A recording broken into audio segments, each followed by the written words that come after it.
ପାଠଚକ୍ରରେ ଯୋଗ ଦେଇଥିବା ମୋ ଆତ୍ମା ସମସ୍ତ ସାଥୀ ଭାଇମାନଙ୍କୁ ମୋ ଶୁଭେଚ୍ଛା ସ୍ନେହାଶିଷ ନମସ୍କାର। ପ୍ରଭୁଙ୍କ କରୁଣାରୁ ତାଙ୍କର ମହାନ ଗ୍ରନ୍ଥ ଦିବ୍ୟ ଜୀବନ ଗ୍ରନ୍ଥ ଆମେ 12th ଚାପ୍ଟର ବର୍ତ୍ତମାନ ପଢୁଛେ। ଲାଇଟ୍ ଅଫ୍ ଏକ୍ଜିଷ୍ଟେନ୍ସ ତାର ସଲ୍ୟୁସନ। ଆମେ 10 ପାରାଗ୍ରାଫରେ ଡିଲାଇଟ୍ ଅଫ୍ ଏକ୍ଜିଷ୍ଟେନ୍ସ ର ପ୍ରୋବ୍ଲେମ ସବୁ କଣ ପ୍ରଭୁ ଆମକୁ କହିଥିଲେ ଏବଂ ସେଇ ପ୍ରୋବ୍ଲେମ ର ସମାଧାନ କଣ ସଲ୍ୟୁସନ ଏଇ 12 ଚାପ୍ଟରଟିରେ କହିଛନ୍ତି। ସେଥିରୁ ଆମେ ପ୍ରାୟ 6ଟି ପାରାଗ୍ରାଫ ଆଲୋଚନା କରିସାରିଲେଣି। ମୁଁ ଗତ ଥର 3 ପାରାଗ୍ରାଫକୁ ଖାଲି ଆପଣମାନଙ୍କୁ ମନେ ପକାଇବାକୁ କିଛି କିଛି ରିଭିଜନ କରିଛି। ଆଜି ଆମେ ପଢିବା 4 ପାରାଗ୍ରାଫ। ସୁନ୍ଦର ଭାବରେ ଶୁଣୁଥିଲି, ବାପାମାନେ ଭାଇମାନେ ତାକୁ ସବୁ ଖୁବ ସୁନ୍ଦର ଭାବରେ ବିଶ୍ଳେଷଣ କରିଛନ୍ତି। ସେଥିପାଇଁ ବହୁତ ଖୁସି ଲାଗୁଛି। ଆମେ ତ ବୁଝିପାରିବାନି ସମ୍ପୂର୍ଣ୍ଣ ଭାବରେ, ପ୍ରଭୁଙ୍କୁ ବୁଝିବା ବହୁତ କଷ୍ଟ, କାରଣ ତାଙ୍କର ଲେଖା ତ ପୁରା ଅନନ୍ତ, ତାଙ୍କର ବାଣୀ ବି ଅନନ୍ତ। ସେ ବି ତ ବିରାଟ, ଏଇ ବ୍ରହ୍ମାଣ୍ଡ ଠାରୁ ଆହୁରି ବିରାଟ, ତାଙ୍କର ଚେତନା ବି ବିରାଟ। ଖାଲି ଆମେ ତାଙ୍କୁ ଭଲ ପାଇବା, ତାଙ୍କ ପାଖକୁ ପାଖେଇ ଯିବା, କେବଳ ସେ ଯାହା ବାଣୀ ସବୁ ଲେଖିଛନ୍ତି ପୁସ୍ତକ ଆକାରରେ, ଯାହା ସେଇଥିରୁ କିଛି ହେଲେ ପଛେ ଆମେ ତା ଭିତରେ ପ୍ରଚେଷ୍ଟା କରିବା, ତା ଭିତରକୁ ଟିକେ ଆମ ନିଜର ଚେତନାର ସାମର୍ଥ୍ୟ ଅନୁସାରେ ତା ଭିତରକୁ ପ୍ରବେଶ କରିବାକୁ। ଆମ ଭିତରେ ଯୋଉ ମାୟା ବିଷୟରେ ଯୋଉ ଧାରଣା ଗୁଡିକ ଥିଲା, ଅନେକ ଆଗରୁ ସବୁ ଆମେ ଜାଣିଥିଲୁ, ବୁଦ୍ଧଦେବଙ୍କଠୁ ଆରମ୍ଭ କରି ତାପରେ ନନ୍ ଡୁଆଲିଷ୍ଟିକ ମୋନୋଜିମ୍, ଯୋଉଟା ଶଙ୍କରାଙ୍କର, ରାମାନୁଜାଚାର୍ଯ୍ୟଙ୍କର, ମାଧବାଚାର୍ଯ୍ୟଙ୍କର ଷଡ଼ ଦର୍ଶନ, କେତେ କେତେ କଥା ସବୁ ଭିନ୍ନ ଭିନ୍ନ ପ୍ରକାରର କନସେପ୍ଟ ଆମେ ଆଗରୁ ମାୟା ସମ୍ବନ୍ଧରେ ଜାଣିଛୁ। ଏବଂ ଆମର ଧାରଣା ରହିଛି ମାୟା କହିଲେ ଗୋଟେ ବିଭ୍ରମ, ଗୋଟେ ଇଲ୍ୟୁଜନ, ସମଥିଙ୍ଗ ଅବାସ୍ତବ। ଆଉ ତାର ମାନେ ତାର ଯେହେତୁ ସେଇଟା ଅବାସ୍ତବ, ତେଣୁ ସେ ମାୟାକୁ ଛାଡିକି ଯିବାକୁ ଆମର ଗତାନୁଗତିକ ଯୋଉ ଯୋଗ ପଦ୍ଧତିରେ ସବୁବେଳେ କୁହାଉଥିଲା। ତେଣୁ ଏ ବନ୍ଧନକୁ ସବୁ କାଟିକି, ଜୀବନ ଜଗତ ଆ ସହିତ ସମ୍ପର୍କ କାଟିକି କେବଳ ଯଦି ଆତ୍ମଚେତନାରେ ଆମେ ଯିବା, ତାହେଲେ ସେ ସାଲଭେସନ ପାଇବା, କି ଲିବରେସନ ପାଇବା, କି ଏକ୍ସଟିଂସନ, ନିର୍ବାଣ ମିଳିବ। କିନ୍ତୁ ପ୍ରଭୁ ଏଇସବୁ କନସେପ୍ଟକୁ ଆମର ବହୁତ କ୍ଲିୟର ଭାବରେ କରିଦେଲେ। ବିଶେଷ କରି ମାୟା ବିଷୟରେ ଆମକୁ ପ୍ରଭୁ ଏମିତି ଗୋଟେ କ୍ଲାରିଟି ଦେଲେ,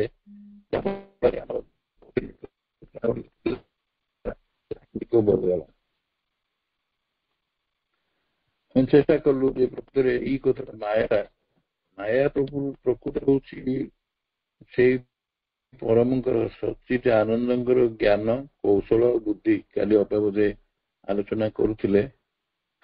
ତା ଦ୍ୱାରା କଣ କରି ସେ ମାୟାଟାକୁ କଣ ଦେଖୁଛି? ପ୍ରକୃତରେ ମାୟା ଆମେ ଯାହା କିଛି ଦେଖୁଛୁ ଏ ଫେନୋମେନାଲ ୱାର୍ଲଡରେ, ପ୍ରାତିଭାସିକ ଜଗତରେ, ଏଇ ଜଗତରେ ସାଧାରଣ ଆମର ଆଖି ସାହାଯ୍ୟରେ କରୁଛୁ, ସେଇ ଅନୁସାରେ ଆମକୁ ଲାଗୁଛି ଗୋଟେ ବ୍ରହ୍ମ, ଗୋଟେ ମରିଚିକା, ଏଇସବୁ ଧାରଣା ଆସୁଛି। କିନ୍ତୁ ପ୍ରଭୁ କହୁଛନ୍ତି ସେ ସତ୍ୟାନନ୍ଦ ଅନନ୍ତ, ସେ ବହୁ ସେଠି ଆସିଛନ୍ତି ଏବଂ ନିଜେ ନିଜେ ସୃଷ୍ଟି ସେ ଅନନ୍ତରୁ ଶାନ୍ତ ହେଇଛନ୍ତି, ଆକାର ନେଇଛନ୍ତି, ଆଉ ପରିବର୍ତ୍ତନ ହେଇଛି ଅନେକ ସତ୍ୟରୁ ମିଥ୍ୟା, ଅଜ୍ଞାନରୁ କଥା, ମାନେ ସବୁ ବୈପରୀତ୍ୟ, ସେଇଥିରେ ହିଁ ତାକୁ ହିଁ ଆମେ ମାୟା ବୋଲି କହୁଛୁ। ପ୍ରଭୁ କହୁଛନ୍ତି ସେ ହିଁ ହଉଛି ମାୟା।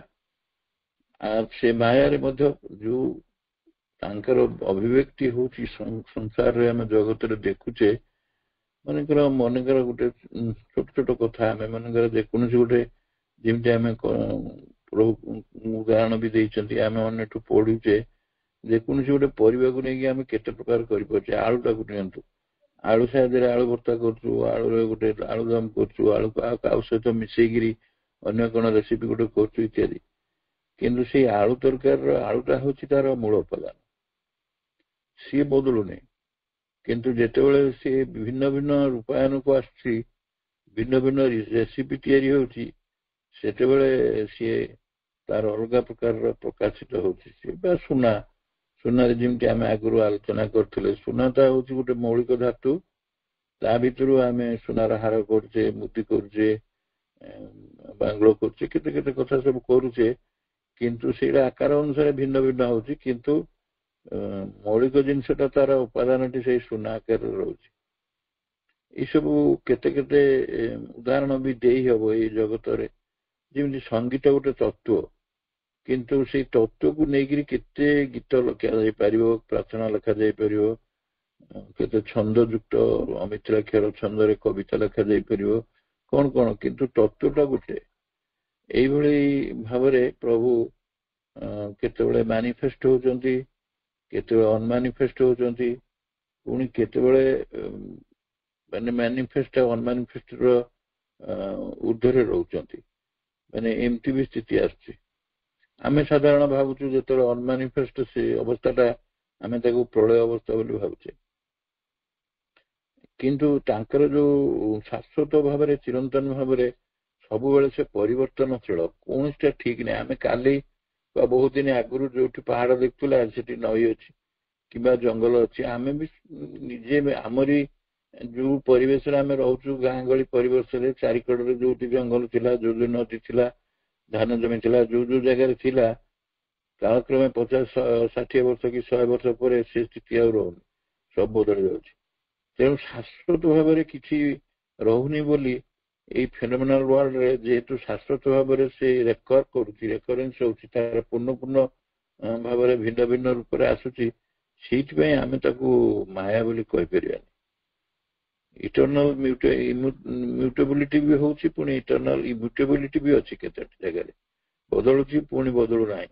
ତେଣୁ ୟାକୁ ଆମେ ମଧ୍ୟ କହିପାରିବାନି। ପ୍ରଭୁ କହୁଛନ୍ତି ଯେ ଆମେ ଗୋଟେ nor have we, ମୁଁ ଲାଷ୍ଟ ଖାଲି ଲାଇନଟା ଗୋଟେ ଥର ମନେ ପକେଇ ଦଉଛି, nor have we say surely that there ever was or ever will be a period in time when no form of universe, no play of being is represented by itself in the eternal conscious being. ଏଠି କହୁଛନ୍ତି ଆମେ security ସହିତ କହିପାରିବାନି ଯେ ଆଗରୁ ଗୋଟେ କଣ ଥିଲା, ମାନେ ଏଭର ୱାଚ୍ ଅର୍ ଏଭର ରହିବ, ଭବିଷ୍ୟତରେ ରହିବ ଗୋଟେ ଏମିତି ଗୋଟେ କାଳ ମଧ୍ୟରେ ଯେ ଯୋଉଠିକି ଏଇ ଯୋଉ ବ୍ରହ୍ମାଣ୍ଡର ଆକାର ବା ଏଇ ଫେନୋମେନାଲ ୱାର୍ଲଡର ଆକାରଟା ସବୁବେଳେ କନଷ୍ଟାଣ୍ଟ ରହିବ ଏବଂ ସେଥିରେ ସତ୍ତାର କୌଣସି ନୋ ପ୍ଲେ ଅଫ ବିଙ୍ଗ, କୌଣସି ଲୀଳା ବି ରହିବ ନାହିଁ। ଏଇଟା ସେ କହୁଛନ୍ତି ଦିସ୍ ରିପ୍ରେଜେଣ୍ଟସ ଇଟସେଲ୍ଫ ଇନ୍ ଦି ଇଟର୍ନାଲ କନସିୟସନେସ୍। এইটা ଆପଣଙ୍କୁ ସେ ଶାଶ୍ୱତ ଚେତନ ସତ୍ତାରେ, ଏଠି ବିଂ କ୍ୟାପିଟାଲ ବି ଅଛି, but only an intuitive perception that the world that we know can and does appear from that and return into it perpetually. এই ଯୋଉ କଥାଟା ଯେ ସେଇଠୁ ଜଗତର ସୃଷ୍ଟି ହେଇଛି, ମଲ୍ଟିପ୍ଲିସିଟି ସେଇଠୁ ଆସିଛି, ପୁଣି ତା ଭିତରକୁ ଫେରି ଯାଉଛି, କିନ୍ତୁ ସେଇଟା ଶାଶ୍ୱତ ନିରନ୍ତର ଭାବରେ ଫେରି ଯାଉଛି, ପରପେଚୁଆଲ ଫେରି ଯାଉଛି। ଏଇଟାକୁ ଆମ ମନ ସାହାଯ୍ୟରେ ଆମେ ବୁଝିପାରୁନୁ, ଗ୍ରହଣ ବି କରିପାରୁନୁ। ଏଇ କନସେପ୍ଟକୁ ଆମେ ଜମା ନେଇପାରୁନୁ, ସହଜରେ ଆସୁନି। ତେଣୁ ପ୍ରଭୁ କହୁଛନ୍ତି ଏଇଟା ଆସିବ କେତେବେଳେ ନା, ଏଇଟା ଆସିବ ଯେତେବେଳେ ଆମ ଭିତରେ ସେ ଇଣ୍ଟୁଟିଭ ପରସେପସନଟା ଆସିବ, ପ୍ରତିବୋଧାତ୍ମକ ଧାରଣା ଯେତେବେଳେ ଆସିବ ବା ସେଇ ବୋଧି ଜ୍ଞାନଟା ଆସିବ, ତାହେଲେ ଯାଇକି ଆମେ ବା ସେଇ ବୋଧି ଜ୍ଞାନ ଗୋଟେ ଶୁଦ୍ଧ ଜ୍ଞାନ, ଗୋଟେ ଉଚ୍ଚତର ଚେତନାର ଜ୍ଞାନ, ଯୋଉଟା ପରିଶୁଦ୍ଧ ହେଇଛି। ଆମେ ସାଧାରଣତଃ ଯୋଉ ବୁଦ୍ଧି ଭିତରେ ଅଛେ ଏଇଟା ମିକ୍ସଡ, এই ବୁଦ୍ଧିଟା ସମ୍ପୂର୍ଣ୍ଣ ପରିପୂର୍ଣ୍ଣ ଶୁଦ୍ଧତା ନାହିଁ। ତେଣୁ ମନ ତାର ଗୋଟେ ପାର୍ସିଆଲ ଇନଷ୍ଟ୍ରୁମେଣ୍ଟ, ତାହାର ଯେତିକି ସୀମିତତା ଅଛି ତା ଭିତରେ ସିଏ ସହଜରେ ଜାଣିପାରୁନି, ବୁଝିପାରୁନି। ଏଇ କଥାଟାକୁ କେବଳ ଯେତେବେଳେ ଇଣ୍ଟୁଟିଭ ପରସେପସନ ଆସିବ, ତାହେଲେ ସେ ଜାଣିପାରିବ ଯେ ଏ ଜଗତଟା ପ୍ରକୃତରେ ଯାହା କିଛି ଫେନୋମିନାଲ ୱାର୍ଲଡ ଅଛି ସବୁ କିଛି ତାଙ୍କରି ପାଖରୁ ଆସିଛି ଏବଂ ତାଙ୍କରି ପାଖକୁ ପୁଣି ଫେରିଯିବ ଏବଂ ସେଇଟା ଶାଶ୍ୱତ ଭାବରେ ନିରନ୍ତର ଭାବରେ ପରପେଚୁଆଲି ସେ ଫେରିଯିବ। ଏଇ ଜିନିଷଟାକୁ ସହଜରେ ଜାଣି ହେଉନି। କାହିଁକି କହୁଛନ୍ତି ଇଣ୍ଟୁଟିଭ ପରସେପସନ? ନା ଇଣ୍ଟୁଟିଭ ପରସେପସନ ଟା ଆମକୁ ଗୋଟେ ବାଟ ଖୋଲିଦବ। ମଣିଷର ଯେତେବେଳେ ମନର ଚେତନା ସେଇ ଅବସ୍ଥାକୁ ଯାଏ, it is very near to ଯୋ ଓଭରମେଣ୍ଟାଲ ପ୍ଲେନ, ଓଭରମେଣ୍ଟାଲ କନସିୟସନେସ ର ପାଖାପାଖି ହେଇଯାଏ, ଯୋଉଠି ସାଧାରଣତଃ ଦେବାଦେବୀ ମାନଙ୍କର ସ୍ଥାନ। ତେଣୁ ସେଇଟା ତାର ଆହୁରି ଶୁଦ୍ଧତା ଅଧିକ ହେଇଯାଏ ଏବଂ ତା ଭିତରେ ଯୋଉ ଯୋଉ ଇଣ୍ଟୁସନ ଗୁଡିକ ଆସେ ସେଗୁଡିକ ଗୋଟେ ଦିବ୍ୟ ଦୃଷ୍ଟି ପରୀକ୍ଷା ହେଇଯାଏ ଏବଂ ଯେମିତି ଋଷିମୁନି ମାନଙ୍କର ଥିଲା, ଯାହାଫଳରେ ସେ ଆବସଲ୍ୟୁଟ ଟ୍ରୁଥକୁ ଜାଣିପାରୁଥିଲେ, ଯାହାକୁ ଆମେ ଦୃଷ୍ଟି ସ୍ମୃତି ବୋଲି କହୁଥିଲେ। ସବୁ ସିଏ ଶୁଣିପାରୁଥିଲେ, କାନରେ ଦେଖିପାରୁଥିଲେ, ଆଖିରେ ତାଙ୍କର ଭିଜନ ଆସୁଥିଲା, ଏଗୁଡାକ ସବୁ ଆସୁଥିଲା। ଯାହା ପରସିଭ କରୁଥିଲେ ତାକୁ ପରୀକ୍ଷା କରୁଥିଲେ, ତାକୁ ଅନୁଭବ ବି କରୁଥିଲେ, ଏକ୍ସପେରିମେଣ୍ଟ କରୁଥିଲେ, ଅନୁଭବ କରୁଥିଲେ, ତାର ଉଦାହରଣକୁ ମଧ୍ୟ ନିଜେ ଦେଖିପାରୁଥିଲେ। ତାପରେ ସେଟା ମନେ ରଖୁଥିଲେ। It is not a transcripted document ନୁହେଁ, ଡକ୍ୟୁମେଣ୍ଟେଡ ନୁହେଁ। ଯୋଉଗୁଡାକ ସେ ମୁନି ଋଷି ମାନେ କରୁଥିଲେ ସେଗୁଡା ତାଙ୍କର ସ୍ମୃତିରେ ରଖିପାରୁଥିଲେ। ତାଙ୍କର ଦୃଷ୍ଟି ଥିଲା, ଶ୍ରୁତି ଥିଲା ଏବଂ ସ୍ମୃତି ଥିଲା। ସେଇଟା ଖାଲି ମନେ ରଖିକିରି ତାକୁ ପୁଣି ପରବର୍ତ୍ତୀ ସମୟରେ ଆଉ ଟିକେ ସିମ୍ପ୍ଲିଫାଇ କରିକି ସେ ତାଙ୍କର ଜଣେ ଜଣେ ଋଷି ଆମେ ଜାଣିଛେ ସେଇଟା ଉପନିଷଦ ଆକାରରେ ପ୍ରକାଶିତ ହେଲା। ଉପନିଷଦ ଆଉ ଟିକେ ତାର ଭାଷା ମଧ୍ୟ ଆଉ ଟିକେ ସିମ୍ପ୍ଲିଫାଏଡ ହେଲା ବେଦର ଭାଷା ଠାରୁ। ସେଇଟା ସାଙ୍କେତିକ ଭାଷା ଥିଲା, ଯାହା ଏଇ ସଂସ୍କୃତରେ ଯୋଉ ଗୁଡିକ ଅଛି ଆମେ କେତେବେଳେ ଉପନିଷଦ ବି ପଢିଛେ ଏବଂ ସେ ଉପନିଷଦର ଗୋଟେ ଗୋଟେ କୋଟ ମଧ୍ୟ, ଗୋଟେ ମନ୍ତ୍ର, ଗୋଟେ ସୂତ୍ର ସବୁ ରହୁଛି ଆମର ପ୍ରତ୍ୟେକ ଚାପ୍ଟରର ମୂଳରେ ରହୁଛି, ତା ସହିତ ସେ କନେକ୍ଟେଡ ହେଇଛି। ତ ତାପରେ ପ୍ରଭୁ ଆସୁଛନ୍ତି ନେକ୍ସଟ ପାରାଗ୍ରାଫକୁ। ନେକ୍ସଟ ପାରାଗ୍ରାଫରେ କହୁଛନ୍ତି ଯେ ତଥାପି ଷ୍ଟିଲ ୱାର୍ଲଡ ଇଜ ମାୟା। ତଥାପି ବି କହୁଛନ୍ତି ଜଗତଟା ମାୟା। କଣ ତାର କାରଣ କାହିଁ କୁହାହଉଛି? Because it is not essential truth of the infinite existence. ସେଇ ଯୋଉ ସତ୍ ବୋଲି ଆମେ ଯାହାକୁ ନଉଛେ, ସେ ତାଙ୍କର ସେ ଅନନ୍ତ ସତ୍ତା ବା ସତ୍ଙ୍କର ଏଇଟା ଗୋଟେ ପରମ ସତ୍ୟ ନୁହେଁ। ଇଟ୍ ଇଜ ନଟ୍, ବା ଏଇଟା ଯଥାର୍ଥ ସତ୍ୟ ନୁହେଁ, ବା ଏଇଟା ମୌଳିକ ସତ୍ୟ ନୁହେଁ। ମୌଳିକ ସତ୍ୟଟା ପରମଙ୍କର ଯୋଉ ସତ୍ୟଟା ପରମ ସତ୍ୟ ଯାହାକୁ ଆମେ କହୁ, ସେଗୁଡିକ କେବଳ ତାରି ଦ୍ଵାରା ଡିଫାଇଣ୍ଡ ହେଇପାରିବ। ଆଉ ତାର ରିଲେଟିଭ ନାହିଁ, ତାର କିଛି ପରୋକ୍ଷ ପ୍ରତ୍ୟକ୍ଷତା ମଧ୍ୟ ନାହିଁ ବା ଚେଞ୍ଜେବଲ ମଧ୍ୟ ନୁହେଁ। ତେଣୁ ସେମାନେ କହୁଛନ୍ତି ଏଇ ଯୋଉଟା ଆମେ ଦେଖୁଛୁ ୱାର୍ଲଡଟାକୁ, ଇଏ ତ ଚେଞ୍ଜ କରିଯାଉଛି, ବିଷୟ ଦୃଷ୍ଟିରୁ ବି ଦେଖିଲେ ଚେଞ୍ଜ କରିଯାଉଛି। କିନ୍ତୁ ଯିଏ ସଚ୍ଚିତ ଆନନ୍ଦ, ଯିଏ ପରମ, ତାଙ୍କର ସେ ତ ଅଦ୍ୱୟ, ତାଙ୍କର କିଛି ପରିବର୍ତ୍ତନୀୟ, ସେ ତ ଅଖଣ୍ଡ ଅପରିବର୍ତ୍ତନୀୟ। କିନ୍ତୁ ଏଇ ଯୋଉ ଇନଫାନାଇଟ ଏକ୍ଜିଷ୍ଟେନ୍ସ ଆମେ ଦେଖୁଛୁ, ଏଇ ସମସ୍ତ ଅନନ୍ତ ଅସ୍ତିତ୍ୱ ବା ସତ୍ତାର, ଏଇଟା ପ୍ରକୃତିରେ ଯଥାର୍ଥ ସତ୍ୟ ନୁହେଁ ବା ମୂଳ ସତ୍ୟ ନୁହେଁ। ସେଇ ଦୃଷ୍ଟିରୁ କୁହାହଉଛି ଯେ ଜଗତଟା ମାୟା ବୋଲି। ପ୍ରଭୁ ଏଗୁଡିକ ମାୟା କଣ ଆଗେ ବୁଝେଇଲେ, ତାପରେ ପୁଣି ତା ଉପରେ ଯୋଉ କ୍ୱେଶ୍ଚନ ସବୁ ଆସିଲା, ସେ କ୍ୱେଶ୍ଚନକୁ ସେ ନିଜେ ହିଁ କରୁଛନ୍ତି, ପୁଣି ନିଜେ ତାକୁ ବୁଝଉଛନ୍ତି, ନିଜେ ହିଁ ତାକୁ କହୁଛନ୍ତି କଣ କାହିଁକି ପୁଣି ଆମେ ମାୟା କହିପାରିବାନି। କାରଣ ଏସେନ୍ସିଆଲ ଟ୍ରୁଥ ନାହିଁ ଇନଫାଇନାଇଟ ଏକ୍ଜିଷ୍ଟେନ୍ସ ର। କଣ ଅଛି ତାହେଲେ? Only a creation of self conscious being. ତେଣୁ ସେ ଆତ୍ମସଚେତନ ଯୋଉ ସତ୍ତା, ସେଇ ସତ୍ତାର ହଉଛି ଗୋଟେ ଇଏ ସୃଜନ ବା ତାରି ସୃଷ୍ଟି ମାତ୍ର, ବା ଚିଦାତ୍ମା ସତ୍ତାର ଯୋଉଟା ସେଲ୍ଫ କନସିୟସ ଆପେ ତାରି ସତ୍ତାର। Not a creation in nothing and out of nothing. ଏଇଟା ଗୋଟେ ବ୍ୟୁଟିଫୁଲ ଜିନିଷ ଯେ ଏଇଟା ଗୋଟେ ସୃଷ୍ଟି ଅସତରୁ ନୁହେଁ କି ସତରୁ ନୁହେଁ। ଅସତ ମଧ୍ୟରେ ବା ଅସତରୁ ଏଇଟା ସୃଷ୍ଟି ହେଇନି। ତାମାନେ ନଥିଙ୍ଗନେସ ରୁ କେମିତି ଆସିବ? କିଛି ନାହିଁରୁ ପୁଣି କେମିତି ଆସିବ? କିଛି ନାହିଁ ଭିତରେ ପୁଣି କିଛି ନାହିଁ ଆଉଟ୍ ଅଫ୍ ନଥିଙ୍ଗ। ଏ ସୃଷ୍ଟି କେମିତି? ଏଟା ସମ୍ଭବ ନୁହେଁ, ଏଟା କେବେ ସେମିତି ସୃଷ୍ଟି ହେଇନି। କେମିତି ହେଇଛି? Out of eternal truth of that self. କୋଉଥିରୁ ପ୍ରକୃତରେ ହେଇଛି ସେ? ନା ସେଇ ଯୋଉ ଆତ୍ମସତ୍ତାର ସେଲ୍ଫ ବିଙ୍ଗ, ଆତ୍ମସତ୍ତାର ଯୋଉ ଶାଶ୍ୱତ ସତ୍ୟ, ଇଟର୍ନାଲ ଟ୍ରୁଥ, ପରମ ସତ୍ୟ। ସେଇ ପରମ ସତ୍ୟରୁ ଭିତରେ ଏବଂ ତାରି ଭିତରୁ, ପରମ ସତ୍ୟ ଭିତରେ ଆଉ ଭିତରୁ ଦିଟା ଯାକ କାହିଁ କୁହାଯାଉଛି? ଏଠି ବି in nothing and out of nothing କୁହାଯାଉଛି, କାରଣ ସେ ହିଁ ହଉଛନ୍ତି ପରମାତ୍ମା, ହଉଛନ୍ତି ସେଇ ପରମ ଶାଶ୍ୱତ ସତ୍ୟ, ଏବଂ ସିଏ ହଉଛନ୍ତି ନିଜେ ପରମାତ୍ମା ଯିଏ ତାଙ୍କ ଭିତରୁ ନିଃସୃତ ହେଇଛି, ଅର୍ଥାତ୍ ସେ ନିଜେ ଏକ୍ସଟେଣ୍ଡେଡ ହେଇଯାଇଛନ୍ତି। ଇଟ୍ ଇଜ ଏ ସେଲ୍ଫ ଏକ୍ସଟେନସନ। ଦରକାର ପଡ଼ିଲେ ସେ ପୁଣି ସେଲ୍ଫ କଣ୍ଟ୍ରାକ୍ଟେଡ ବି ହେଇଯାଇପାରିବେ। ଏଗୁଡିକ କେବଳ ତାଙ୍କରି ପାଖରେ ପ୍ରଯୁଜ୍ୟ। କିନ୍ତୁ ଆମେ ଏଇଟାକୁ କଣ ହଉଛି ନା, ଏଇଟା ଯେହେତୁ ଗୋଟେ ଉପଲବ୍ଧିର କଥା, ଏଇଟା ଗୋଟେ ବହୁତ ଉଚ୍ଚ ସ୍ଥିତିରେ, ଆମେ ତ ପରସେପସନ ପାଖକୁ ଯାଇନୁ, ପରସେପସନ ଇଣ୍ଟୁଟିଭ ପରସେପସନ ପାଖକୁ ଆମେ ଯାଇନୁ। ଆମେ ସାଧାରଣ ଚେତନାରେ ମନ ଯେତିକି ଆମେ ଆମର ସୀମିତତା ଭିତରେ ଆମେ କେବଳ ତାକୁ ପଢିକିରି କଥାଟା ଶବ୍ଦର ଅର୍ଥ ଭାବରେ ଜାଣୁଛୁ। କିନ୍ତୁ ଯେମିତି ମୁନି ଋଷି ମାନେ ସେମାନେ ଅନୁଭବ କରିଥିଲେ, ଉପଲବ୍ଧି କରିଥିଲେ, ପରୀକ୍ଷା ନିରୀକ୍ଷା କରିଥିଲେ, ବହୁତ ସାଇଣ୍ଟିଫିକାଲି ସେମାନେ ସବୁ ଦେଖିଛନ୍ତି, ତାର ସବୁ ପ୍ରମାଣ ମଧ୍ୟ ଇଏ କରିପାରିଛନ୍ତି, କାରଣ ଦିବ୍ୟ ଦର୍ଶନ ଥିଲା ତାଙ୍କର। ଏବଂ ତାର ଉଦ୍ଭାସନକୁ ସେମାନେ ନିଜେ ପରୀକ୍ଷା ନିରୀକ୍ଷା କରିକି ତାପରେ ଯାଇକି ସେ ଏକ ପରମ ସତ୍ୟ ବୋଲି ଯୋଉ କଥାଟାକୁ କହୁଥିଲେ, ସେ ସବୁ ସର୍ବକାଳୀନ ଇଟର୍ନାଲ ଟ୍ରୁଥ ରହିପାରୁଥିଲା। କିନ୍ତୁ ଆମ କ୍ଷେତ୍ରରେ ଆମେ ଜାଣିପାରୁନୁ ବୋଲି ଅସୁବିଧା ହେଇଛି। ତାପରେ ସେଇ ସେଣ୍ଟେନ୍ସର ପାର୍ଟରେ କହୁଛନ୍ତି ଯେ its continent, origin and substance. Continent ହଉଛି କ୍ଷେତ୍ର। ଆମେ ଏଇ କଥା ଆଗରୁ ଡିସ୍କସନ କରିଛେ, କ୍ଷେତ୍ରଜ୍ଞଙ୍କ କଥା ମଧ୍ୟ।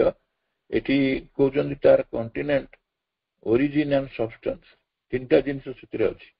କୋଉଠୁ ସେ ଓରିଜିନେଟ କରିଛି, ତାର କ୍ଷେତ୍ରର ପ୍ରସାରତା କୋଉ ପର୍ଯ୍ୟନ୍ତ, ଏବଂ ସେଥିରେ କୋଉ ଉପାଦାନ ଅଛି, ଏହି ବିଷୟରେ ପ୍ରଭୁ କହୁଛନ୍ତି its continent, origin and substance are the essential real ଏକ୍ସିଷ୍ଟେନ୍ସ।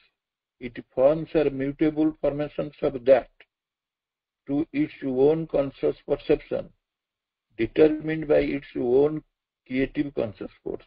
এই ଗୋଟି ଟିକେ ଟିକେ କରି ଦେଖିବା, କାରଣ ଆପଣମାନେ ଯଦି ବହି ଧରିଥିବେ ଦେଖିବେ ଯେ ସେଥିରେ ଦ୍ୟାଟ୍ ଟା କ୍ୟାପିଟାଲ ଟି ଅଛି, ଇଟ୍ ଟା କ୍ୟାପିଟାଲ ଆଇ ଅଛି। ଏଗୁଡିକ ସବୁ ସେଇ ଯୋଉ ପରମ ସଚ୍ଚିଦାନନ୍ଦଙ୍କୁ ବୁଝଉଛି, ତାକୁ ହିଁ ଯେହେତୁ ବୁଝଉଛି, ଆଡ୍ରେସ କରୁଛି, ତେଣୁ ସେ ଜାଗାରେ ଦ୍ୟାଟ୍ କହିଲେ, ଯେମିତି ଆମେ ବ୍ରହ୍ମସ୍ମି ବୋଲି କହୁଛେ, ବ୍ରହ୍ମସ୍ମି କହିଲା ବେଳେ ତାକୁ ଇଂରାଜୀ ଆଇ ଏମ୍ ଦ୍ୟାଟ୍, ଏଇସବୁ ଯୋଉ କହୁଛେ ଆମେ, ସେଇ ଦ୍ୟାଟ୍ ଟା ହଉଛନ୍ତି ସେ ନିଜେ। ଏଠି ସେ କହୁଛନ୍ତି ଯେ ଏଇ ଯୋଉ କଣ୍ଟିନେଣ୍ଟ, ଓରିଜିନ ଆଉ ସବଷ୍ଟାନ୍ସ ସବୁ ଏ କ୍ରିଏସନର, ସେମାନେ ଏସେନ୍ସିଆଲ ରିଅଲ ଏକ୍ସିଷ୍ଟେନ୍ସ, ସେମାନେ କ୍ଷେତ୍ର, ଏବଂ ତା ଛଡା ସେଇମାନେ ମୂଳ, ସିଏ ଉତ୍ସର ମୂଳ ସିଏ, ଏବଂ ଉପାଦାନ ବି ସେ। କାହାର ସେ? ନା ସେଇ ସଦ୍ବ୍ରହ୍ମଙ୍କର, ଯିଏକି ଯାଙ୍କର ମାନେ ବାସ୍ତବ ଅସ୍ତିତ୍ୱ ରହିଛି, ମୌଳିକ ଏବଂ ବାସ୍ତବ ଅସ୍ତିତ୍ୱ ରହିଛି, ସେ ମୂଳ ଉପାଦାନ ସେ, ମାନେ ନିଜର ସେ ସ୍ୱକୀୟ ସେଇଟା।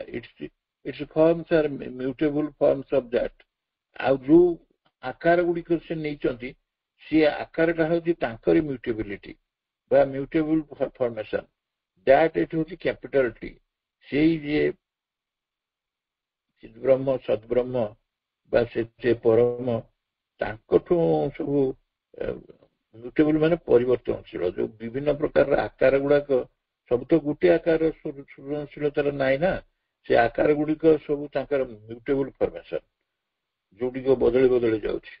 ଆମେ ଗୋଟେ ସାଧାରଣ ମୁଁ ଉଦାହରଣ ଦଉଛି ଯେ ତାଙ୍କର ମ୍ୟାନିଫେଷ୍ଟେସନ ଟା କେମିତି ବଦଳି ବଦଳି ଯାଏ, ମାନେ ବହୁତ କମ ସମୟ ଭିତରେ ଆମେ ବି ତ ଲକ୍ଷ୍ୟ କରୁଛେ, ଆମେ ବି ଦେଖିଛେ। ମନେ କରନ୍ତୁ ଆପଣ ଗୋଟେ ଦେଖିଥିବେ, ଗୋଟେ କିଛି ହଠାତ୍ ଗୋଟେ ପାଗଟା ଭଲ ଥିବ, ଖରା ଟିକେ ଟିକେ ହଉଥିବ, କିଛି ସମୟରେ ଦେଖିବେ ବାଦଲ ଘୋଟି ଆସିଲା, ପୁଣି ବର୍ଷା ହେଲା, ପୁଣି ଗୋଟେ ସିଜନ ଟେ ବଦଳିଯିବ, ଏମିତି ଟିକେ ଟିକେ ହଉଥିବ, ବର୍ଷା ଋତୁ ଆସିବା ପୂର୍ବରୁ। ତାପରେ ଦେଖିବେ ବର୍ଷା ଏତେ ଜୋର ହବ, ପୁଣି ବନ୍ୟା ନଦୀରେ ପଳେଇ ଆସିବ। ଗୋଟେ ସମୟରେ ନଦୀର ପାଣି ନିର୍ମଳ ଥିଲା, ପୁଣି ଦେଖିଲେ ସେଠି ଗୋଳିଆ ପାଣି ପଳେଇ ଆସିବ। ଏମିତି କେତେ କେତେ, ମୁଁ ଖାଲି ଜଷ୍ଟ ଗୋଟେ ଏକ୍ସାମ୍ପଲରେ କହୁଛି। ଏ ତ ମାନେ ଅନନ୍ତ, ପୁରା ଅନନ୍ତ ତାଙ୍କର ମ୍ୟାନିଫେଷ୍ଟେସନ ଏଇ ଫେନୋମେନାଲ ୱାର୍ଲଡରେ। ଏବଂ ସେ ଫର୍ମସ ଗୁଡାକ ସବୁ ମ୍ୟୁଟେବୁଲ ଫର୍ମେସନ ସେଗୁଡିକ। ଏବଂ ସେ ହଉଛି ତାଙ୍କରି and to its own conscious perception। ଏଇଠି ପୁଣି ସିଏ କହୁଛନ୍ତି ସିଏ ପରସେପସନ ଟା କୋଉଠୁ ଆସିଲା କି ତାଙ୍କର ଆପଣାର ସଚେତନ ଧାରଣା, ତାଙ୍କର ସଚେତନ ଚିନ୍ତନ ତାଙ୍କର ବା ତାଙ୍କର ନିଜର ଆପଣାର କାହାର ସେଇ ବ୍ରହ୍ମଙ୍କର ତାଙ୍କରି ଦ୍ୱାରା ସେ ନିୟନ୍ତ୍ରିତ ହଉଛି, ସେଇ ଚିତ୍ ଶକ୍ତି ଦ୍ୱାରା ସେ ନିୟନ୍ତ୍ରିତ ହଉଛନ୍ତି ଏବଂ ତାଙ୍କର ନିଜସ୍ୱ ଅନୁଭବ ମଧ୍ୟ ସେ ନିଜେ ସେ ଅନୁଭବ କରୁଛନ୍ତି determined by its own creative conscious force। ଏଇଟା ହିଁ ମୋଷ୍ଟ ଇମ୍ପୋର୍ଟାଣ୍ଟ। ଆମେ ପରେ ଦେଖିବା କ୍ରିଏଟିଭ କନସିୟସ୍ ଫୋର୍ସ ଟା କିଏ ସେ ତାଙ୍କର ପ୍ରକୃତରେ ଆମେ ମା ବହିରେ ପଢିଛେ ନା, ସିଏ ହଉଛନ୍ତି ଦ୍ୱୈତାଜାତୀୟ। ଦ୍ୱୈତାଜାତୀୟ ଚେତନା ମାନେ କଣ? ଅଦ୍ୱୈତ ପୁଣି ଦ୍ୱୈତ। ଅଦ୍ୱୈତ ଯିଏ ପରମେଶ୍ୱର, ସିଏ ଦ୍ୱୈତ ହଉଛନ୍ତି ଯିଏ ପରମା ଜନନୀ। ପରମା ଜନନୀ ଯିଏ ଆଦ୍ୟାଶକ୍ତି, ସିଏ ହଉଛନ୍ତି କ୍ରିଏଟିଭ ଫୋର୍ସ, ସିଏ ହିଁ ସୃଷ୍ଟିକାରିଣୀ ଶକ୍ତି। ଏଠି ସେମିତି ସେ କହୁଛନ୍ତି ଯେ କେମିତି its own creative conscious force, ସେ ଟୁ ଇନ୍ ୱାନ୍। ପ୍ରକୃତରେ ସେ ତାଙ୍କର କ୍ରିଏଟିଭ କନସିୟସ୍ ଫୋର୍ସ ଟାକୁ ସେ ଚେତନାର ଗୋଟେ ଟୁ ଇନ୍ ୱାନ୍, ମାନେ ଜଣେ ଈଶ୍ୱର ଆଉ ଜଣେ ଈଶ୍ୱରୀ। ଈଶ୍ୱରୀ ଯେ ସୃଜନଶୀଳ ସୃଷ୍ଟିକାରିଣୀ ଚିତ୍ ଶକ୍ତି, ସେ ତାଙ୍କର ନିଜସ୍ୱ ଯୋଉ ଚିତ୍ଗତ ଚେତନା ଶକ୍ତି, ଚେତନାଗତ ଅନୁଭୂତି। ସେଥିପାଇଁ ମୁଁ ଆଗରୁ ମଧ୍ୟ ଆପଣଙ୍କୁ କହିଛି, ଏଇଟା ପ୍ରଭୁ ତାକୁ ଟିକେ ଏକ୍ସଟେଣ୍ଡେଡ କରିଦେଇଛନ୍ତି। ଯୋଉ ସତ୍ ଚିତ୍ ଆନନ୍ଦକୁ ସିଏ କହୁଛନ୍ତି ସତ୍ ଚିତ୍ କନସିୟସନେସ୍ ଫୋର୍ସ କହୁଛନ୍ତି, ଚିତ୍ ଶକ୍ତି। ସତ୍ ହେଲା ଏକ୍ଜିଷ୍ଟେନ୍ସ, ତାପରେ ଚିତ୍ ଶକ୍ତି କନସିୟସନେସ୍ ଫୋର୍ସ, ତାପରେ ଡିଲାଇଟ୍ ଅଫ୍ ଏକ୍ଜିଷ୍ଟେନ୍ସ, ତାପରେ ଏକ୍ଜିଷ୍ଟେନ୍ସ ର ଯୋଉ ଆନନ୍ଦ କଥା କହୁଛନ୍ତି ସେ। କିନ୍ତୁ ସବୁବେଳେ ତିନିଟି ଯାକ ଏକାଠି ଥାନ୍ତି, ଟୁଇନ୍ ସେ। ତ 3 in 1, ଗୋଟାକୁ ଛାଡିକି ଅନ୍ୟ ଗୋଟାକର ଏକ୍ଜିଷ୍ଟେନ୍ସ ନାହିଁ, ସେ ଏମିତି କନେକ୍ଟେଡ ପୁରା ତାଙ୍କ ଭିତରେ। ତେଣୁ ତାଙ୍କର ସବୁକିଛି ଅଛି, ସେ ସବୁ କରିପାରିବେ। ସୃଷ୍ଟିକାରିଣୀ ଶକ୍ତି ଜୀବନର ଧାରାକୁ ବଦଳ ଦେଇପାରିବେ, ସୃଷ୍ଟିର ଯୋଉ ପ୍ରକାଶ ଯୋଉ ଗୁଡ଼ିକ ଉଦ୍ଭାସନକୁ ମଧ୍ୟ ବଦଳ ଦେଇପାରିବେ। ତାଙ୍କ ପାଖରେ ମୌଳିକ ବାସ୍ତବ ସତ୍ୟତା ଅଛି, ତାଙ୍କ ପାଖରେ ବାସ୍ତବ ଅସ୍ତିତ୍ୱ ବି ଅଛି, ତାଙ୍କର ମୌଳିକ ସତ୍ୟ ରହିଛି ବା ଅସ୍ତିତ୍ୱ ବି ରହିଛି। ତେଣୁ ସିଏ ଯେତେ ଆମେ କହିଲେ ତାଙ୍କର ଯୋଉ କ୍ଷେତ୍ର ହଉ ବା ତାଙ୍କର ଓରିଜିନ ହଉ ବା ତାଙ୍କର ଉପାଦାନ ହଉ ସବୁକିଛି। ତେଣୁ ଏଇ ଯୋଉ କଥାଟିକି ଆମେ ପଢିଲେ, ଏଇ କଥାଟିକି ଆମେ ପଢିଦେଲେ ସିନା ତାର ପ୍ରଭୁ ଯାହା ଲେଖିଛନ୍ତି, ତାର ଯାହା ଚିତ୍ତ ଭାଇ ଓଡିଆ କରିଛନ୍ତି, ତାକୁ ଆମେ ପଢିଦେଲେ, କିନ୍ତୁ ଆକୁ ଆମେ ଆମର ସେ ଇଣ୍ଟୁଟିଭ ପରସେପସନ ନ ଆସିଲା ପର୍ଯ୍ୟନ୍ତ ଆମେ ତାକୁ ହଜମ କରିପାରିବାନି। ଆମେ କେବଳ ତା ଭିତରକୁ ଆଣିବା କଥାଟାକୁ ଲଜିକାଲ ମାଇଣ୍ଡ ଯେତିକି ବା ଆମର ରିଜନିଂ ମାଇଣ୍ଡଟା ଯେତିକି ବାଟ ଯାଇଛି, ତାର ପରିସର ଭିତରେ ଯେତିକି ସେ ଗ୍ରହଣ କରିପାରିବ ସେତିକି ହିଁ ଗ୍ରହଣ କରିପାରିବା, ତାଠୁ ଆଉ ଅଧିକ ଗ୍ରହଣ କରି ହବନି। ତାପର ଲାଇନଟା ଭାରି ଇମ୍ପୋର୍ଟାଣ୍ଟ ଲାଇନଟା ଏଇଟା। ଏଇଥିରୁ ଆମେ ଜାଣିପାରିବା ଯେ ତାଙ୍କର ପ୍ରକୃତରେ ସେ ହିଁ ସବୁ କିଛି କରୁଛନ୍ତି ବୋଲି ଆମେ ଜାଣିପାରିବା। ଦେ ଆର୍ କେପେବୁଲ of ମ୍ୟାନିଫେଷ୍ଟେସନ, capable of non-manifestation, capable of other manifestation। ସେ ଚିଦ୍ବ୍ରହ୍ମ କଣ କରିପାରିବେ ନା ଆପଣାକୁ ବ୍ୟକ୍ତ କରିପାରିବେ, ଅବ୍ୟକ୍ତ ବି ରହିପାରିବେ, କୌଣସି ରୂପରେ ପୁଣି ଅର୍ଥାତ ଆଉ ଗୋଟେ ପ୍ରକାରର ସେ ଅନ୍ୟ ରୂପରେ ମଧ୍ୟ ନିଜକୁ ସେ ଅଭିବ୍ୟକ୍ତ କରିପାରିବେ, ଅଦର ମ୍ୟାନିଫେଷ୍ଟେସନ। ଏବଂ ତାମାନେ ଏଥିରୁ ଆମେ କଣ ବୁଝିଲେ, ତାମାନେ ତାଙ୍କର ରୂପାୟନର ତାର କୌଣସି ବନ୍ଧନ ନାହିଁ। ସେଗୁଡିକ ସବୁ ଆମେ ବି ବେଳେ ବେଳେ ଦେଖୁଛୁ। ସେ ଯେତେବେଳେ ଏଇ ଫେନୋମେନାଲ ୱାର୍ଲଡରେ କାର୍ଯ୍ୟ ଯେତେବେଳେ ହଉଛି, ମୁଖ୍ୟତଃ କାର୍ଯ୍ୟ ଯୋଉ ବିଶ୍ୱ ପ୍ରକୃତି କରୁଛି, ବ୍ୟକ୍ତି ଜୀବ ଭିତରେ ସବୁ ଭିତରେ କରୁଛି ଯୋଉ କାର୍ଯ୍ୟ ଗୁଡିକ, ସେଥିରେ କିଛି ନୁହେଁ, ସେ କେବଳ କେତେବେଳେ ତାଙ୍କର ଅଭିବ୍ୟକ୍ତି, ପୁଣି ତାଙ୍କର ଅନଭିବ୍ୟକ୍ତି, ଆଉ ଅନ୍ୟ ସମୟରେ ଅଲଗା ପ୍ରକାର ଅଭିବ୍ୟକ୍ତି। ଯୋଉ ଗୋଟେ ଦୃଷ୍ଟିକୋଣରୁ ଅଭିବ୍ୟକ୍ତିଟା ହେଇଛି, ମାନେ ତା ଅର୍ଥ ହଉଛି ଅଭିବ୍ୟକ୍ତିଟା ମଧ୍ୟ କନଷ୍ଟାଣ୍ଟ ନୁହେଁ, ଅଭିବ୍ୟକ୍ତିଟା ମଧ୍ୟ କନଷ୍ଟାଣ୍ଟ ନୁହେଁ। ତାମାନେ ମନେକର ସିଏ କଣ ଗୋଟେ ଆକାର ଦେବେ, ହାତୀକି କୋଉ ଆକାର ଦେବେ, ଖାଲି ସେତିକି ନୁହେଁ। ଯୋଉ ମନେକର ଗୋଟେ ପ୍ରାଣୀ ଗାଈ ନିଆଯାଉ, ସେ କଣ ଖାଇବ? ଗାଈକୁ ଯଦି ଚିକେନ ଦବ ସେ ଖାଇବ କି? ତାକୁ ଘାସ ଦେଲେ ସେ ଖାଇବ। ତ କେତେ କଥା ଟିକିନିକି କରି ଦେଖିଛନ୍ତି, କେତେ ପ୍ରକାରର କଥା, କିଏ ଡେଙ୍ଗା ହବ, କିଏ ଗେଡା ହବ, କାହାର ଓଜନ କମ ହବ, କାହାର ଅଧିକ ହବ। ଆଉ ଯୋଉ ଫୁଲ ଫଳ ଆମେ ଦେଖୁଛେ, ଭିନ୍ନ ଭିନ୍ନ ଫଳ ଅଲଗା ଅଲଗା ସବୁ, ତାର ଉପାଦାନ କଣ ହବ, କେତେ ପ୍ରକାରର ଭାବରେ ସେ ନିଜକୁ ଅଭିବ୍ୟକ୍ତ କରୁଛନ୍ତି। ଆଉ ଦରକାର ପଡ଼ିଲେ ମଧ୍ୟ ସେ ଅଭିବ୍ୟକ୍ତ କରୁନାହାନ୍ତି, ଦରକାର ଯୋଉଠି ନାହିଁ କରୁନାହାନ୍ତି। କିନ୍ତୁ ଏ ଜଗତଟା ଆମକୁ କଣ ଅସୁବିଧା ହଉଛି କି, ଏ ଜଗତଟା କଣ ହେଇଛି ନା ସିଏ ହଉଛନ୍ତି ପରମ ଚେତନା। ଆମେ ଏ ଜଗତରେ ସବୁ ଭିନ୍ନ ଭିନ୍ନ ଚେତନାର ଭୂମି ରହିଛି।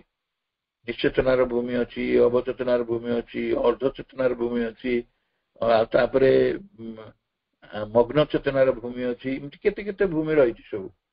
ପୃଥିବୀଟା ରହିଛି, ଜଗତଟା ରହିଛି, ସେଇ ବ୍ୟକ୍ତି ମଧ୍ୟ ସତ୍ତା ଗୁଡିକ ବି ଅଛନ୍ତି।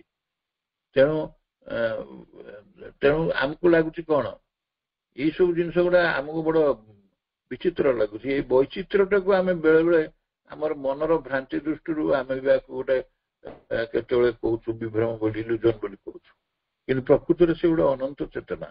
ଅନନ୍ତ ଚେତନାର ପରିପ୍ରକାଶ ଆଉ ଉଦ୍ଭାସନ ଆଉ ତାର ଅଭିବ୍ୟକ୍ତି ଭିନ୍ନ ଭିନ୍ନ ପ୍ରକାରର, ଭିନ୍ନ ସ୍ଥିତିରେ ଭିନ୍ନ ପ୍ରକାରର। ଆଉ ସେଇଟା କେତେ ସୁନ୍ଦର ଭାବରେ ସଂଯୋଜିତ ହେଇଛି।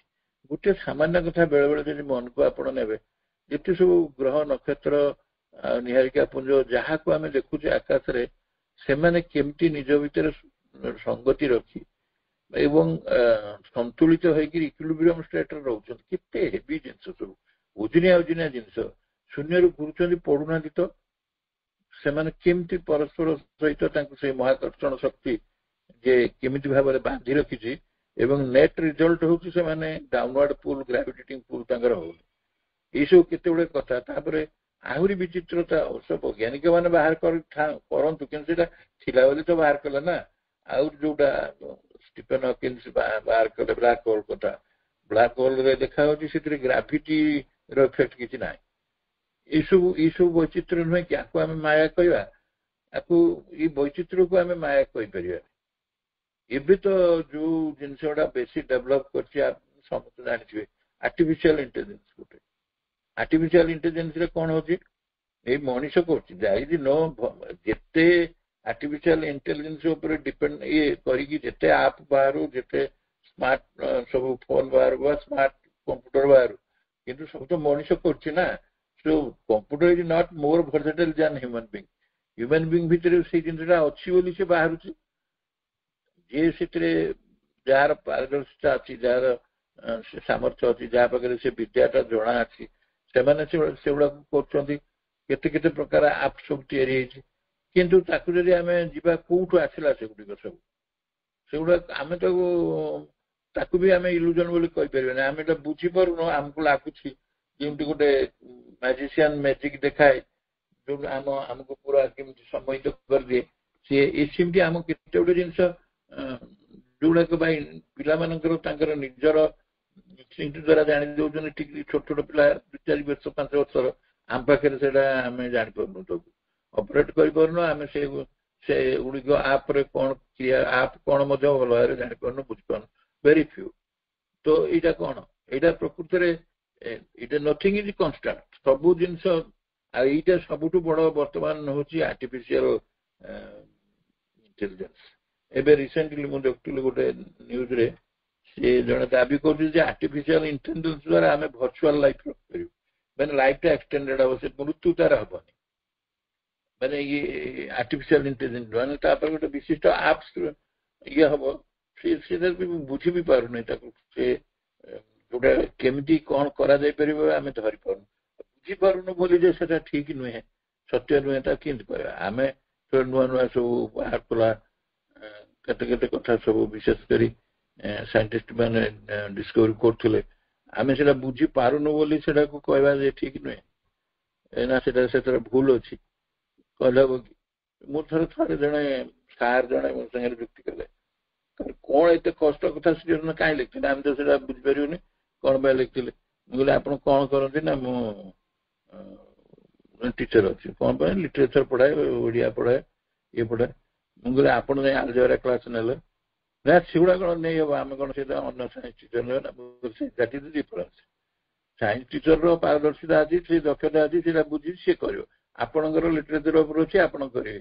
ତାହେଲେ ଯେ ସେଇଟା ଠିକ ନୁହେଁ ବୋଲି କହିବାଟା ଠିକ ମଧ୍ୟ ନୁହଁ, ଠିକ ଏନିୱେ। ତାପରେ ସେଇଥିପାଇଁ ପ୍ରଭୁ ତାପରେ କହୁଛନ୍ତି, we may, if we choose, call them therefore illusions of the infinite consciousness thus audaciously flinging back a shadow of our mental sense of subjugation to the error and incapacity upon that which bring greater than mind, capital M ଅଛି ଦେଖିବେ, is beyond the subjugation of falsehood and illusion. କଥାଟା ଏଠି କଣ ମୂଳ କଥାଟାକୁ ପ୍ରଭୁ ଏଠି analysis କରୁଛନ୍ତି। ସେ କହୁଛନ୍ତି ଆମେ ଯୋଉ କାହିଁକି ଇଲ୍ୟୁଜନ କହୁଛୁ, ଇନଫାଇନାଇଟ୍ କନସିୟସନେସ ର ତାକୁ ଯାହା ଏଇ ଦେଖୁଛୁ ପ୍ରାତିଭାସିକ ଜଗତରେ ଏ ଅନନ୍ତ ଚେତନା ଯୋଉ ବିସ୍ତାରିତ ହେଇଛି ଏବଂ ତାର ଯୋଉ ଉଦ୍ଭାସନ ଗୁଡିକ ତାକୁ ଆମ ଇଲ୍ୟୁଜନ କାହିଁକି ଲାଗୁଛି ଏବଂ ତାକୁ ଆମେ ଆରୋପ କରୁଛୁ ଗୋଟେ ମାନେ ଗୋଟେ ଆମର ଯୋଉ ଏଇଟା ଗୋଟେ ମେଣ୍ଟାଲ ସେନ୍ସ ଆମ ମନର ଯୋଉ ବିଶେଷ କରି ବୁଝିବା ଇନ୍ଦ୍ରିୟଗତ ବୋଧ ସିଏ ତାକୁ ସବୁବେଳେ ନେଉଛି ଗୋଟେ ଏରର ଆକାରରେ, ଯେମିତି ଆରୋପ କରାଯାଇଛି ଗୋଟେ ମାନେ ସ୍ପର୍ଦ୍ଧାର ସହିତ ଅଡାସିୟସଲି ଯେ ସବଜୁଗେସନ ଅଫ ଏରର ଆଣ୍ଡ ଇନକାପାସିଟି। ତାର ଅସଲ କଥାଟି ହଉଛି ଏଇଟା ତ୍ରୁଟିପୂର୍ଣ୍ଣ ଏବଂ ଅକ୍ଷମତା। କାହିଁକି ଏଇଟା ଅକ୍ଷମତା ତ୍ରୁଟିପୂର୍ଣ୍ଣ କୋଉଠୁ ଆସିଲା, ସେଇଥିପାଇଁ ତାକୁ କ୍ଲିୟର କରିବାକୁ ସେ କହୁଛନ୍ତି which being greater than mind is beyond subjugation of falsehood and illusion। ଏଇଠି ଯୋଉ ମାଇଣ୍ଡ ହଉଛି କ୍ୟାପିଟାଲ ଏମ୍, ବିଶ୍ୱମନ କଥା କହୁଛନ୍ତି ଯେ ସେ ବିଶ୍ୱମନଟା ଏତେ କ୍ୟାପିଟାଲ ଏମ୍ ର ଅର୍ଥ କହିବା କଥା ଯେ ସେ ମନଟା ଆକ୍ଚୁଆଲି ପ୍ରକୃତରେ ଆମର ଯୋଉ ମନ ପାଇଛେ ପ୍ରାଣ ପାଇଛେ ବା ଯାହା ଯାହା ସବୁ ପାଇଛେ ୟା ଦେହରେ ବିଶ୍ୱ ଶକ୍ତିଟି ଯୋଉ ୟୁନିଭର୍ସାଲ ଫୋର୍ସଟା ସେଇ ବିଶ୍ୱ ମନ ବିଶ୍ୱ ପ୍ରାଣ ହେଇ ସେମାନଙ୍କର ପ୍ରୋଜେକ୍ସନ, ସେମାନେ ହିଁ ଆ ମଧ୍ୟରେ କାର୍ଯ୍ୟ କରନ୍ତି। କିନ୍ତୁ ସେମାନେ ପ୍ରକୃତରେ ଯୋଉ ମନଟା ଠାରୁ ସାଧାରଣ ମନର କାପାସିଟି ଠାରୁ ଆଉ ଉଚ୍ଚତର ସ୍ଥିତିକୁ ବୁଝିଲା ବେଳେ ଯେମିତି ଆମେ କଥା ହେଲେ ଯେ ଇଣ୍ଟୁଟିଭ ପରସେପସନ ଆଣ୍ଡ ମୋର ସେଗୁଡିକ ଯେତେବେଳେ ଆସିବ ଡେଭଲପ କରିବ ଯୋଉଟା କି ସାଧାରଣ ମନର ଯୋଉ କ୍ଷମତା ବା ମନର ଯୋଉ ସାମର୍ଥ୍ୟ ତାଠାରୁ ଅଧିକ, ତାହେଲେ ସିଏ ଆଉ ଏତେ ତ୍ରୁଟିର ଆଡକୁ ତା ନିଜେ ତାର ଅଧୀନରେ ରହିବନି ସେ, ଆଉ ସିଏ ମଧ୍ୟ ଅତିକ୍ରମି ଯିବ କାହାକୁ, ଫଲସୁଡକୁ ଆଉ ଇଲ୍ୟୁଜନ, ସେତେବେଳେ ଆଉ ଇଲ୍ୟୁଜନର ପ୍ରଶ୍ନ ଆସିବନି। ତେଣୁ ଆମେ ଇଚ୍ଛା କଲେ ସେଇ ଅନନ୍ତର ଯୋଉ ଚେତନାର ଯୋଉ ଭ୍ରାନ୍ତି, ଆମେ ତାକୁ ଭ୍ରାନ୍ତି ବିଳାସ ବୋଲି ଯୋଉ କହୁଛୁ, ତା ଦ୍ୱାରା ଆମେ କେବଳ ଗୋଟେ ଅସମର୍ଥତାର ଅଧୀନତା ହଉଛୁ, ଏ ତ୍ରୁଟିପୂର୍ଣ୍ଣ ଗୋଟେ ମତାମତର ଅଧୀନରେ ରହୁଛୁ, ଯାହାକି ଆମର ମାନସିକ ଧାରଣା। ଆଉ ସେ ମାନସିକ ଧାରଣା ଗୁଡିକର ଯୋଉ ଗୋଟେ ପରିସର ଭିତରେ ତାର ମାନେ ଛାୟା ଦ୍ୱାରା ଆବୃତ ଗୋଟେ ଅସ୍ପଷ୍ଟତା ଭିତରେ ଆମେ ଅସତ୍ୟ ବିଭ୍ରମର ବନ୍ଧନରୁ ଆମେ ମୁକ୍ତ ହେଇପାରିବା ଯଦି ତାକୁ ଆମେ କ୍ରସ୍ କରିଯିବା। ସେ ମନଠାରୁ ଯଦି ବୃହତ୍ତର ଗୋଟେ ସତ୍ତା ଉପରକୁ ଆମେ ପଳେଇବା, ବୃହତ୍ତର ସ୍ଥିତିକୁ ପଳେଇବା, ତାହେଲେ ସେଗୁଡାକୁ ବୁଝିବାର ଆସ୍ପର୍ଦ୍ଧା ଆମର ଆସିଯିବ, ସେତେବେଳେ ବୁଝିପାରିବା ସେ କଥାଟା। ସେଇଥିପାଇଁ ପ୍ରଭୁ କହୁଛନ୍ତି ଯେ ଆମେ କାହିଁକି ଏମିତି କହୁଛେ, ଆମ ଭିତରେ କାହିଁ ବାରମ୍ବାର ସେଇ ଜିନିଷଟା ପୁଣି ରିପିଟେଡଲି ଆସୁଛି ଯେ ଆମେ ଇନଫାଇନାଇଟ୍ କନସିୟସନେସ କୁ ଗୋଟେ ଇଲ୍ୟୁଜନ ବୋଲି କହୁଛେ। ଏ ସମସ୍ତ ଜଗତର ଯେତେ ଅନନ୍ତ ଉଦ୍ଭାସନକୁ ବା ତାର ଅଭିବ୍ୟକ୍ତିକୁ ତାକୁ ବି କହୁଛେ। ଏଗୁଡିକ ଗୋଟେ ଏକ ପ୍ରକାର ଆରୋପ କରିଦିଆଯାଇଛି ଏବଂ ସେଟା କଣ ନା ଏଟା ମେଣ୍ଟାଲ ସେନ୍ସର ମନଟାର ଯେତିକି ଅଛି ସରହଦ ପର୍ଯ୍ୟନ୍ତ ଯାଇପାରିବ। ସିଏ ଯେହେତୁ ମନ ସବୁବେଳେ ପରଫେକ୍ଟ କେବେ ଗୋଟେ କଥାର ମାନେ ଗୋଟେ ଇଏକୁ ଦେଇପାରିବନି, ତାର ବହୁତ ତ୍ରୁଟି ରହିବ, ଏରର ବହୁତ ରହିବ ସେଥିରେ, ଆଉ ଇନକାପାସିଟି ସିଏ ଅସମର୍ଥ ମଧ୍ୟ, ସେ କରିପାରିବନି। ତେଣୁ ଯଦି ସିଏ ସେଇ ଚେତନାକୁ ପଳେଇଯିବ କ୍ରସ୍ କରିକି, ତାକୁ ପାର ହେଇକି ଗଲା ପରେ ମନଠାରୁ ବୃହତ୍ତର ଗୋଟେ ସ୍ଥିତିକୁ ପଳେଇବ, ତାପରେ ତା ପାଇଁ ସେ ସମ୍ଭବ, କାରଣ ସିଏ ଆଉ ଫଲସୁଡ ଆଉ ଇଲ୍ୟୁଜନର ଅଧୀନସ୍ଥ ହେଇକି ଆଉ ରହିବନି, beyond subjection of the falsehood and illusion, ଏଇଟା ପ୍ରଭୁ କହୁଛନ୍ତି। ଗଲା ତାପରେ ଲାଷ୍ଟ ସେଣ୍ଟେନ୍ସରେ ଏ ସବୁ କଥାକୁ କ୍ଲିୟର କରିଦେଇଛନ୍ତି। ଏ ସବୁଗୁଡ଼ିକ ସାମଗ୍ରିକ ଭାବରେ ସଂଯୋଜିତ କରିକିରି ତାକୁ ବ୍ୟୁଟିଫୁଲ ୱେରେ ସେ ତାକୁ କହୁଛନ୍ତି। ସେ କହୁଛନ୍ତି ଯେ but seeing that essence and substance of existence is not a lie and that all errors and deformations of our divided consciousness represent truth of the individual self-conscious existence। এই বাক্যটিକୁ ଆଗ ଆମେ ଆନାଲିସିସ୍ କରିବା। ଇନଡିଭିଜିବୁଲ ସେଲ୍ଫ କନସିୟସ୍ ଏକ୍ଜିଷ୍ଟେନ୍ସ ଅଛି ତାର ଅର୍ଥ ହଉଛି ଯାହାକୁ ଅଖଣ୍ଡ ଅଖଣ୍ଡ ଆତ୍ମସଚେତନ ଅସ୍ତିତ୍ୱ ଯୋଉଟା ଏଇ ଯୋଉ ଅଖଣ୍ଡ ମାନେ ଆତ୍ମସଚେତନ ଅସ୍ତିତ୍ୱକୁ ଆମେ ଖଣ୍ଡିତ କରିପାରିବା ତାରି ସତ୍ୟକୁ ଆମେ ଯେତେବେଳେ ଡିଭାଇଡ କରି ଦିଆଯାଉଛି ସେତେବେଳେ ଡିଫର୍ମେସନ ଆସିଯାଉଛି ସେତେବେଳେ ତାର ବିକୃତି ପଳେଇ ଆସୁଛି ଏବଂ ସେତେବେଳେ ମଣିଷ ବହୁତ ତ୍ରୁଟି କରୁଛି ମିଠା କଥା ଗୋଟେ ମିଥ୍ୟା ବୋଲି କହୁଛି ଯେମିତି ଏକ୍ଜିଷ୍ଟେନ୍ସକୁ ଏଇ ଜଗତର ଯାହା ଯାହା ପରିପ୍ରକାଶକୁ ବା ତାର ଅଭିବ୍ୟକ୍ତିକୁ ମିଛ ବୋଲି କହୁଛି ତେଣୁ ପ୍ରଭୁ କହୁଛନ୍ତି ମାତ୍ର seeing the essence and the substance ଦିଟା ଜିନିଷ କଥା ସେ କହୁଛନ୍ତି ତାର ସ୍ୱରୂପ ଆଉ ଉପାଦାନ ତାର ମୂଳଗତ ଉପାଦାନ ଏବଂ ତାର କଣ ତାର ବସ୍ତୁର ସ୍ୱରୂପ ସେଗୁଡାକୁ ଦେଖିଲେ ଆମେ ଗୋଟେ ଶୁଦ୍ଧ ସତ୍ତାର ସେ କହୁଛନ୍ତି ଯେ ଆମେ ତାର ବା ଅସ୍ତିତ୍ୱର ତାର ଆମେ କହିପାରିବାନି ଯେ